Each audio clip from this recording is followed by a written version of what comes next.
Existe um momento na vida de toda pessoa em que ela percebe que a maldade não surgiu do nada. Ela foi vista antes, aprendida antes, absorvida em silêncio.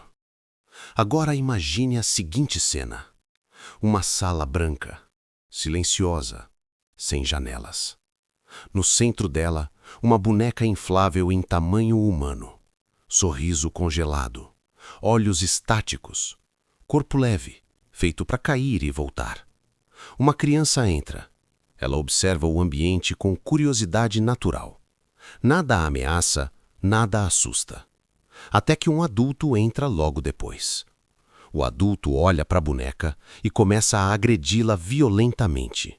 Socos, chutes, golpes com um martelo de brinquedo. Ele grita frases agressivas enquanto bate. Ri enquanto bate.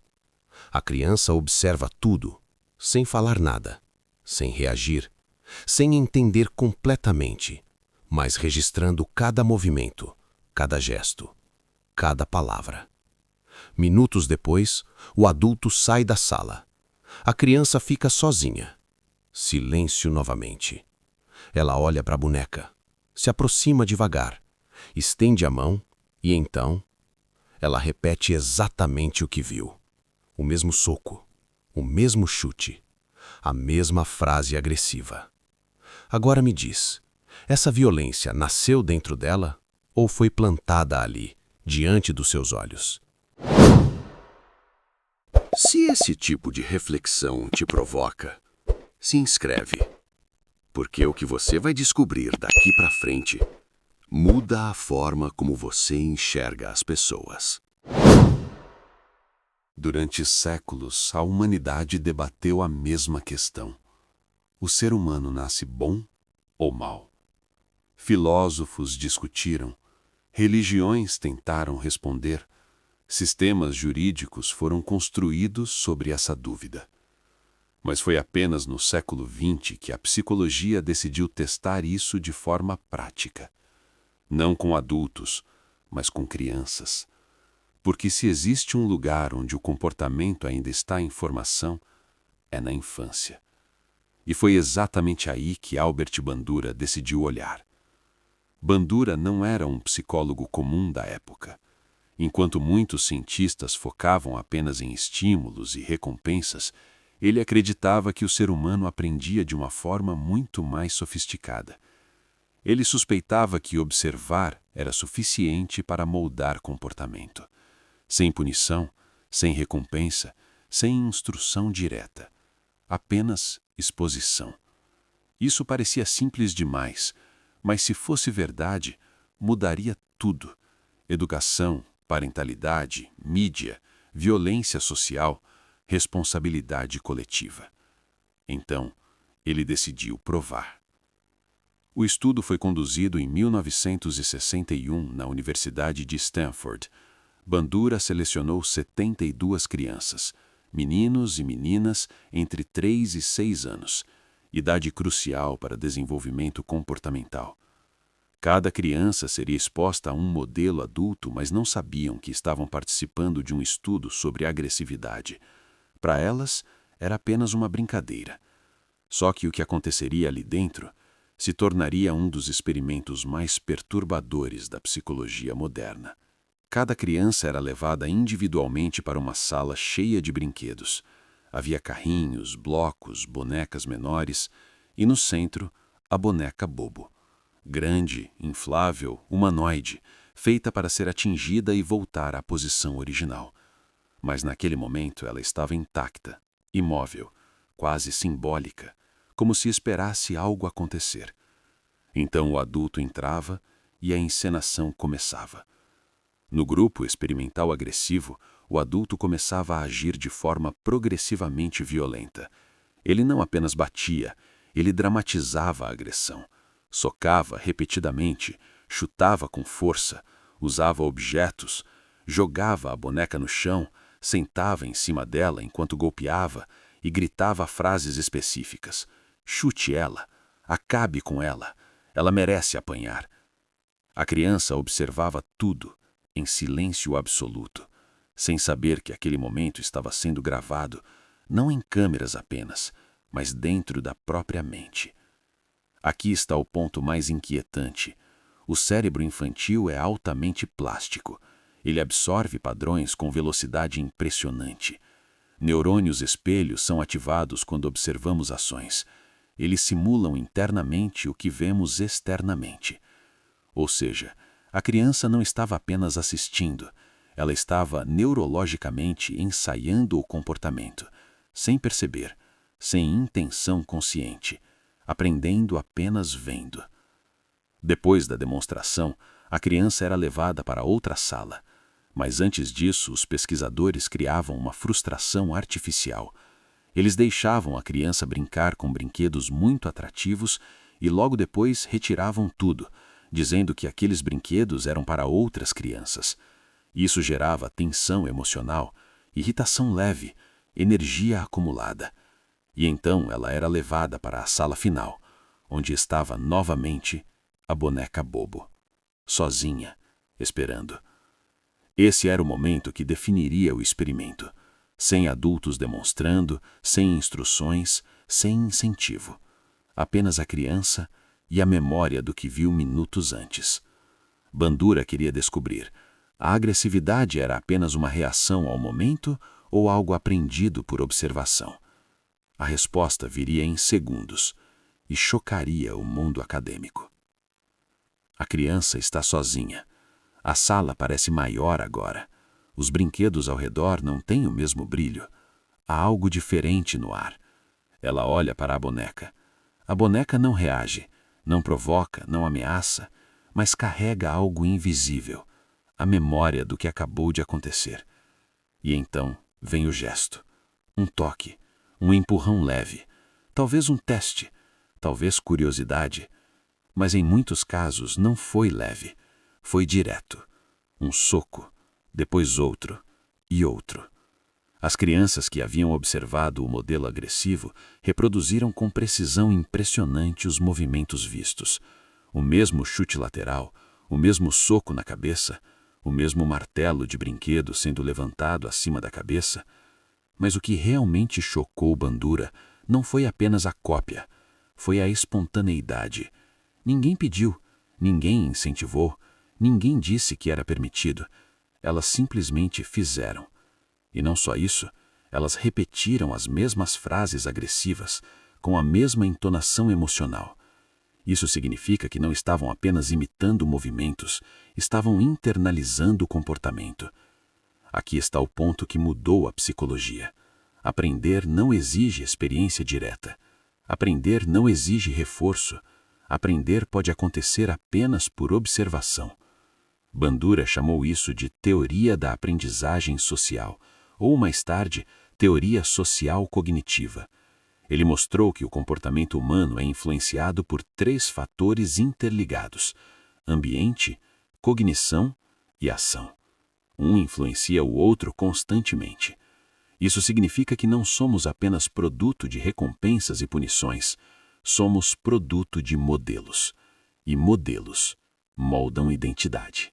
Em versões posteriores do estudo, Bandura introduziu uma variável crucial: consequência.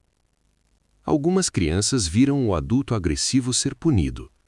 Outras viram o adulto ser elogiado e recompensado. E algumas não viram consequência alguma. O resultado? Quando o modelo era recompensado, a imitação aumentava. Quando era punido, diminuía. Mas aqui está o detalhe perturbador. Mesmo quando a agressão era punida, as crianças ainda sabiam exatamente como reproduzir o comportamento. Elas apenas escolhiam não fazê-lo naquele momento. Ou seja, o aprendizado já estava armazenado. Agora vamos sair do laboratório. Imagine uma criança crescendo em um ambiente onde gritos são comuns, onde humilhação é normalizada, onde a agressão verbal é vista como força. Ela pode não agir imediatamente, mas está absorvendo, registrando, ensaiando internamente. E quando surgir frustração, quando surgir tensão, quando surgir oportunidade, o modelo pode emergir, porque foi aprendido. Na década de 1960, a televisão estava se expandindo rapidamente. Programas violentos ganhavam popularidade. Filmes com cenas intensas eram cada vez mais comuns. O experimento de Bandura acendeu um alerta. Se crianças aprendem agressividade apenas observando, qual o impacto da exposição constante à violência na mídia? Essa discussão atravessou décadas.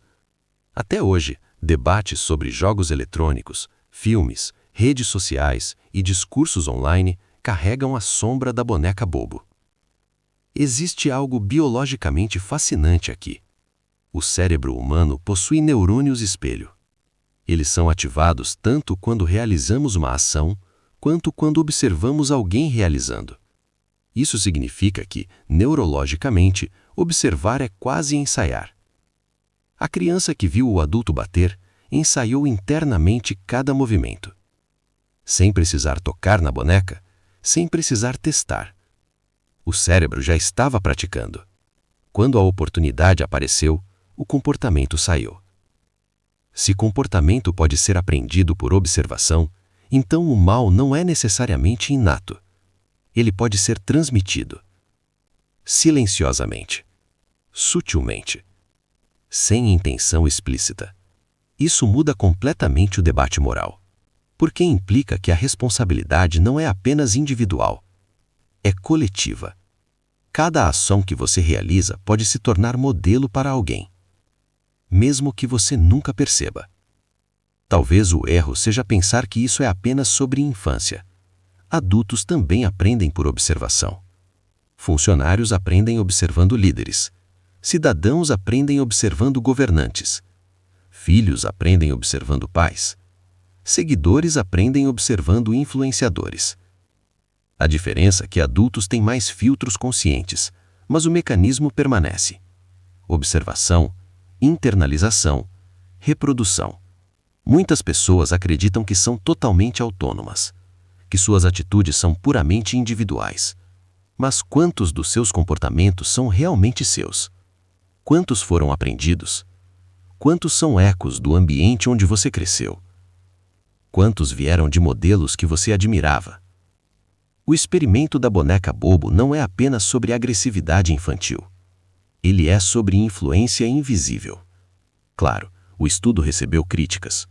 Alguns argumentaram que a boneca foi feita para ser socada, que as crianças sabiam que aquilo era uma brincadeira, que o ambiente de laboratório não representa a vida real.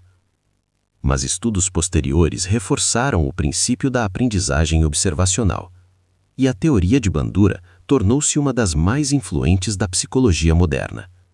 Hoje ela fundamenta áreas como educação, psicoterapia, psicologia organizacional, estudos de mídia, desenvolvimento infantil. O mal é aprendido. O experimento não diz que nascemos violentos, nem que somos apenas reflexo do ambiente, mas mostra algo impossível de ignorar. O comportamento humano é profundamente moldado pelo que observa. Se violência pode ser aprendida, empatia também pode. Se agressão pode ser transmitida, bondade também pode. O modelo importa.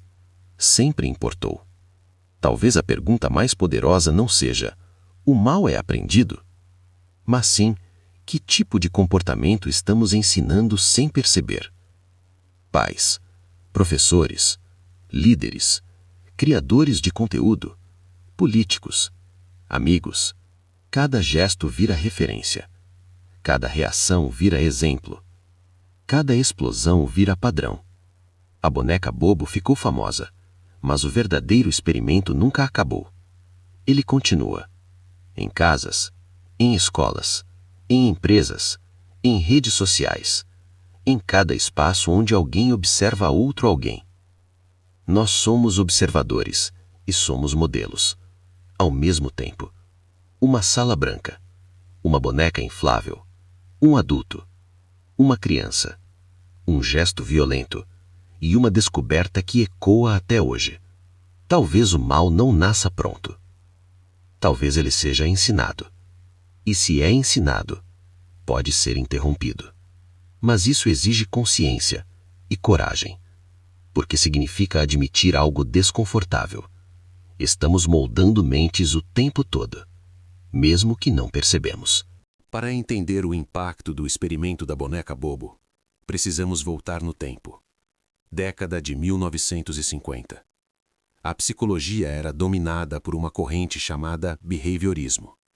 Segundo essa visão, o comportamento humano era moldado por dois mecanismos principais: recompensa e punição. A lógica era simples. Se você recompensa um comportamento, ele se repete. Se pune, ele diminui. Era a teoria do condicionamento, muito influenciada pelos estudos de B.F. Skinner e Ivan Pavlov. Dentro dessa perspectiva, aprender exigia experiência direta. Você precisava agir para aprender. Mas Bandura desconfiava que isso não explicava tudo. Ele observava algo curioso. Crianças imitavam adultos o tempo inteiro, mesmo quando não recebiam recompensa, mesmo quando não eram instruídas. Apenas observavam e reproduziam. Isso não cabia no modelo behaviorista tradicional. Então ele decidiu investigar cientificamente. O estudo foi conduzido em 1961, na Universidade de Stanford. Bandura e sua equipe selecionaram 72 crianças, divididas de forma equilibrada entre meninos e meninas. Idade média, entre 3 e 6 anos. Uma fase crucial do desenvolvimento social. Nessa etapa, identidade, linguagem emocional e padrões de comportamento estão em formação intensa. Cada criança participaria individualmente, sem influência de outras crianças, sem interferência externa. O objetivo era observar a aprendizagem pura. As crianças foram divididas em 3 grupos principais. 1. Grupo modelo agressivo. Assistiam a um adulto interagindo violentamente com a boneca bobo. A agressão era física e verbal. Incluía socos repetidos, chutes laterais, golpes com um martelo de brinquedo, empurrões e arremessos. E frases como: "Acabe com ela", "Chute mais forte", "Ela merece apanhar". Tudo dramatizado, com intensidade emocional. 2. Grupo modelo não agressivo. Nesse grupo, o adulto ignorava completamente a boneca. Ele brincava calmamente com outros brinquedos, sem hostilidade, sem tensão, sem qualquer demonstração de agressividade. A boneca estava presente, mas não era alvo. 3. Grupo controle. Essas crianças não assistiam a nenhum modelo adulto. Entravam diretamente na fase de teste. Serviam como base comparativa, para medir comportamento espontâneo sem influência observacional. Cada criança era levada para uma sala de brinquedos. Ali estava o modelo adulto correspondente ao grupo. Durante cerca de 10 minutos, a criança apenas observava. Não era convidada a participar. Não recebia instruções. Apenas assistia. Esse detalhe é essencial. O aprendizado ocorreu sem prática direta, sem reforço, sem recompensa, sem punição. Apenas observação. Depois da exposição, vinha uma etapa psicológica estratégica. A criança era levada para outra sala cheia de brinquedos extremamente atrativos. Ela começava a brincar, mas poucos minutos depois, os pesquisadores retiravam os brinquedos, dizendo que eram para outras crianças. Isso gerava frustração leve, uma ativação emocional. Bandura queria ver se a agressividade observada emergiria quando houvesse tensão. Era uma simulação de gatilho emocional. Então a criança era levada para a sala final. Ali havia vários brinquedos, e entre eles a boneca bobo. Agora sem adultos, sem modelos, sem demonstrações. A criança estava livre para agir como quisesse. Esse era o momento crucial, onde a aprendizagem observacional seria revelada, ou não. Os resultados foram claros e perturbadores. As crianças do grupo agressivo apresentaram níveis significativamente maiores de comportamento violento. Mas não era agressividade genérica, era específica.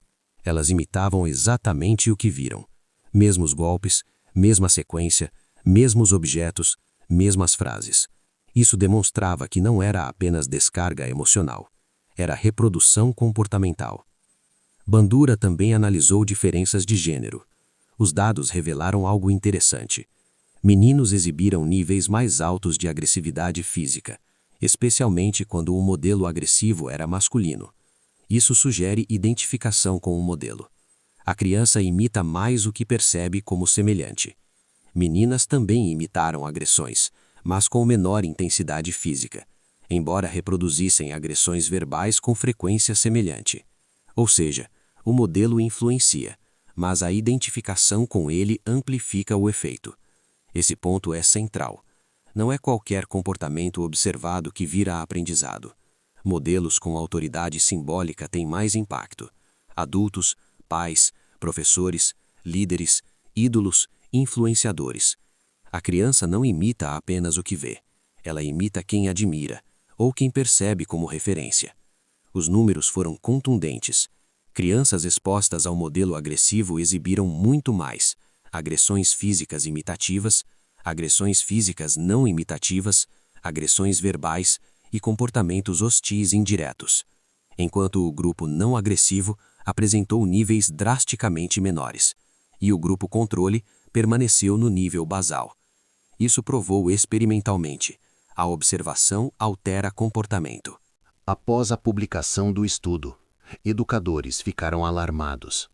Se crianças aprendem observando, então ensinar não depende apenas de instrução verbal. Depende de exemplo. Pais não ensinam apenas quando falam. Ensinam quando reagem ao trânsito, quando discutem, quando tratam atendentes, quando lidam com frustração. A criança observa tudo e internaliza padrões. Bandura não parou no experimento da boneca. Ele expandiu sua teoria para incluir 4 etapas da aprendizagem observacional. 1. Atenção. É preciso observar o comportamento. 2. Retenção. É preciso memorizar. 3. Reprodução. É preciso conseguir executar. 4. Motivação. É preciso ter razão para agir. Se esses 4 elementos estiverem presentes, o comportamento pode ser aprendido sem experiência direta. Isso leva a uma conclusão inquietante. Ninguém cresce isolado de influência. Somos moldados por modelos o tempo todo, mesmo sem perceber, mesmo quando acreditamos estar escolhendo livremente. Parte das nossas escolhas são ecos de comportamentos observados. Mas o experimento ainda tinha camadas mais profundas. Bandura percebeu que não bastava observar a imitação. Era preciso entender o papel da recompensa, o efeito da punição observada, a internalização de normas sociais, a formação de identidade agressiva. Na próxima parte, vamos mergulhar na dimensão mais sombria do estudo, onde violência deixa de ser apenas imitação e passa a se tornar linguagem emocional aprendida. Porque a pergunta continua ecoando: se o mal é aprendido, quem está ensinando? Até aqui, vimos algo inquietante. Crianças imitam agressões observadas. Mas agora entramos na parte mais delicada.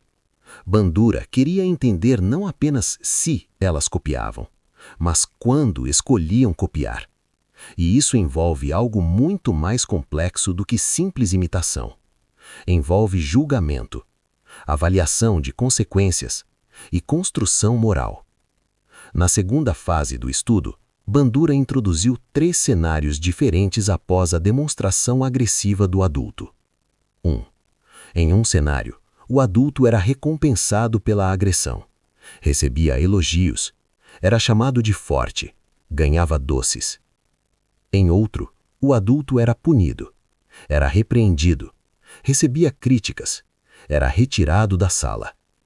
Em um terceiro, não havia consequência alguma. Agora, não se tratava apenas de observar violência.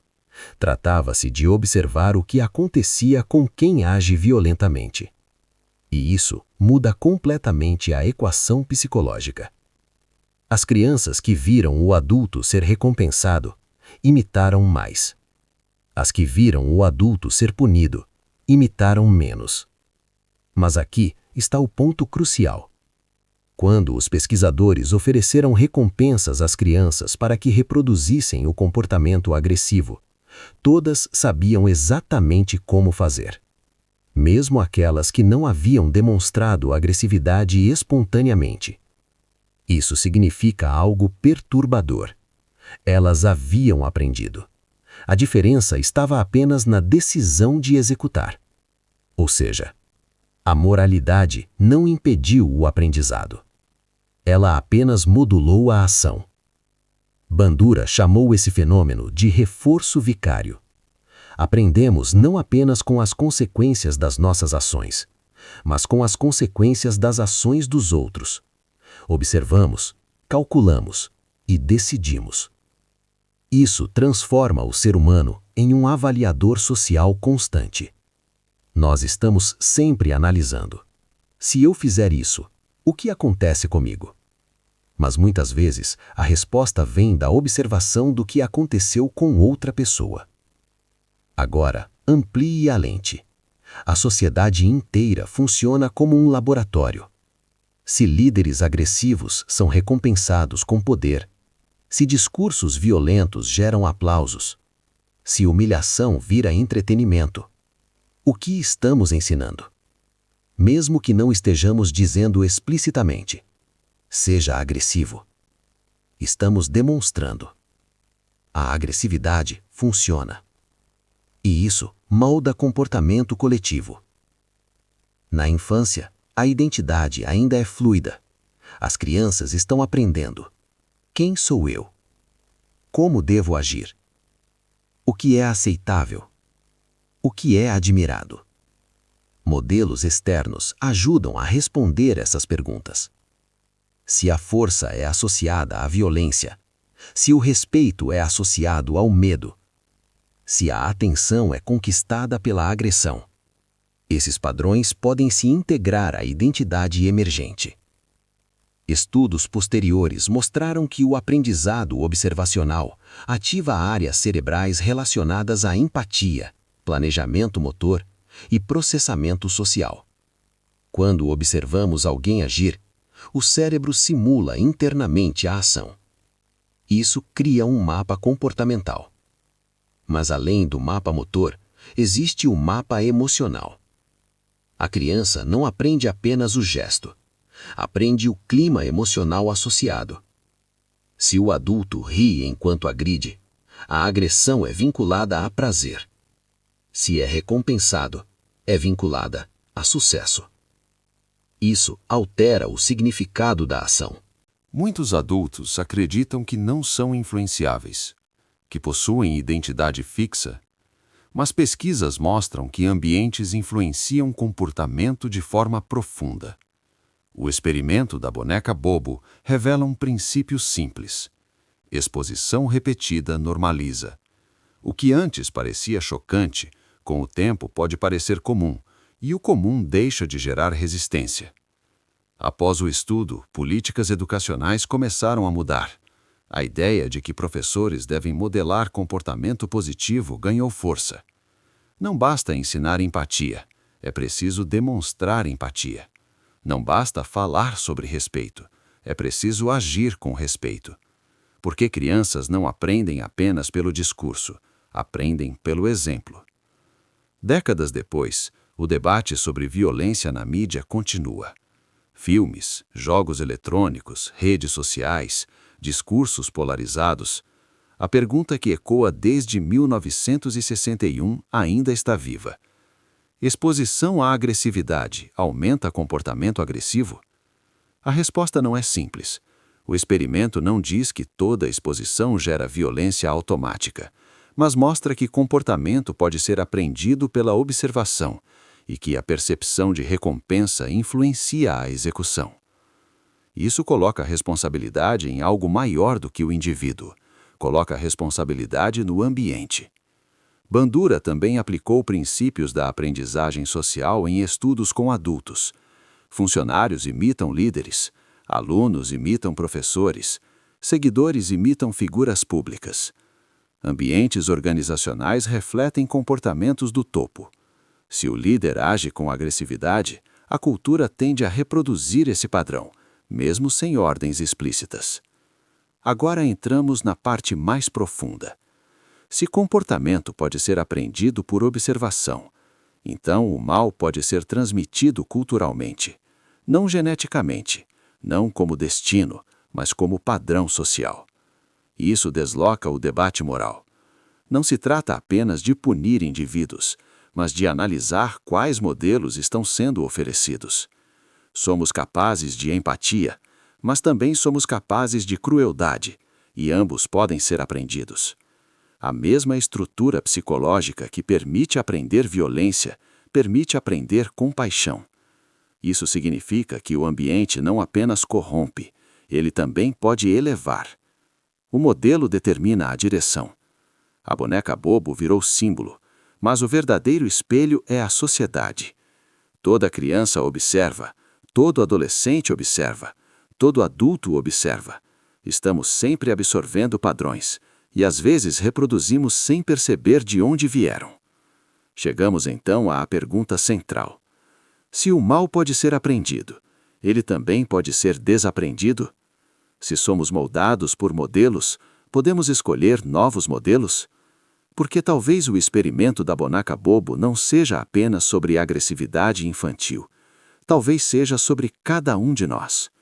Uma boneca inflável, uma sala silenciosa, um adulto agressivo, uma criança observando. À primeira vista parece apenas uma encenação simples, quase banal.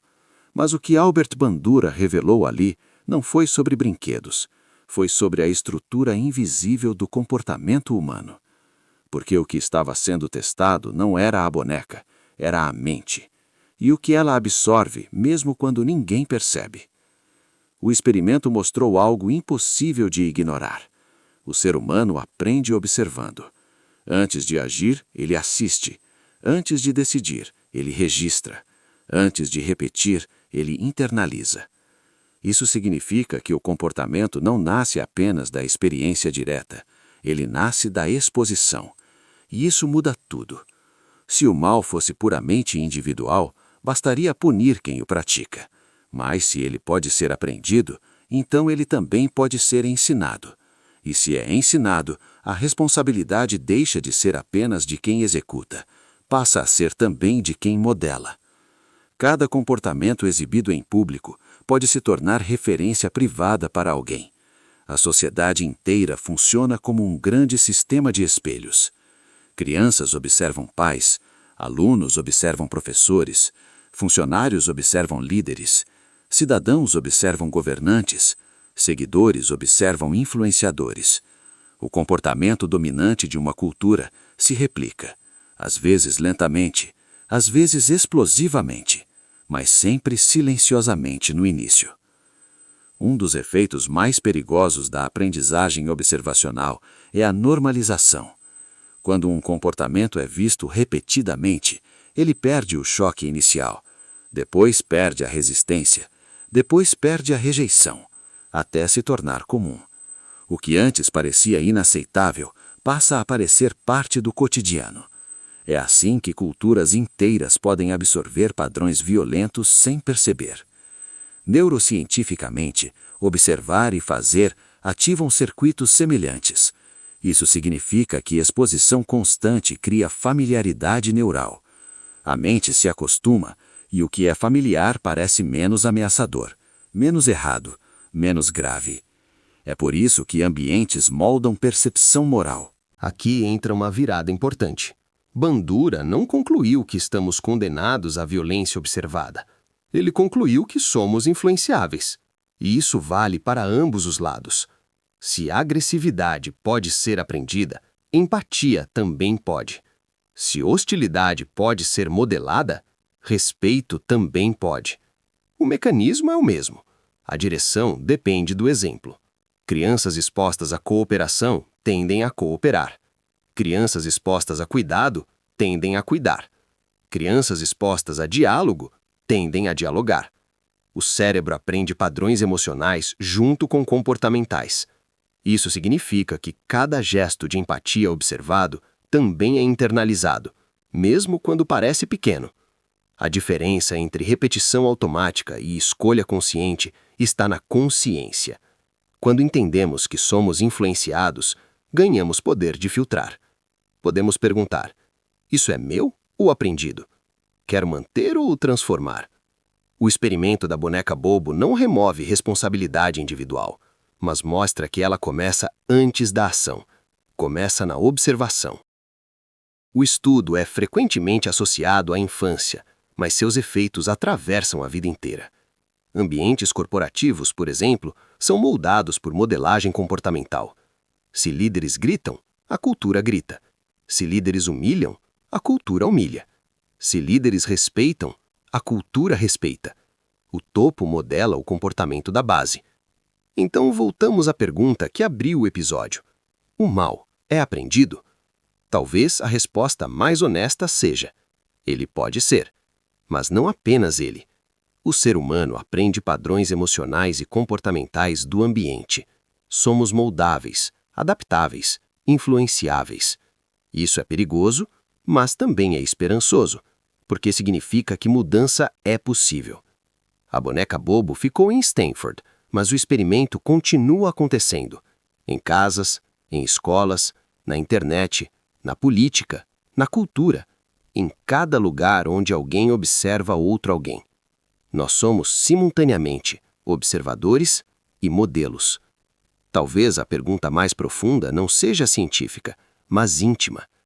Quais comportamentos você aprendeu observando? Quais reações vieram da sua história e não da sua essência? Quais padrões você está repetindo sem perceber? E mais importante, quais você está ensinando? Agora eu quero te convidar para uma reflexão real. Se você estivesse naquela sala, observando o adulto agredir a boneca, você acha que faria diferente ou repetiria? Escreve aqui nos comentários, porque a resposta pode revelar mais sobre o ambiente em que você cresceu do que sobre quem você acredita ser. E no próximo vídeo, vamos explorar outro experimento que mexeu com os limites da moralidade humana. Um estudo onde pessoas comuns foram levadas a ignorar alguém em sofrimento, apenas porque estavam com pressa. Porque quando o ambiente muda, o comportamento muda junto. E a pergunta continua ecoando: você controla sua mente? Ou ela está sendo moldada sem que você perceba?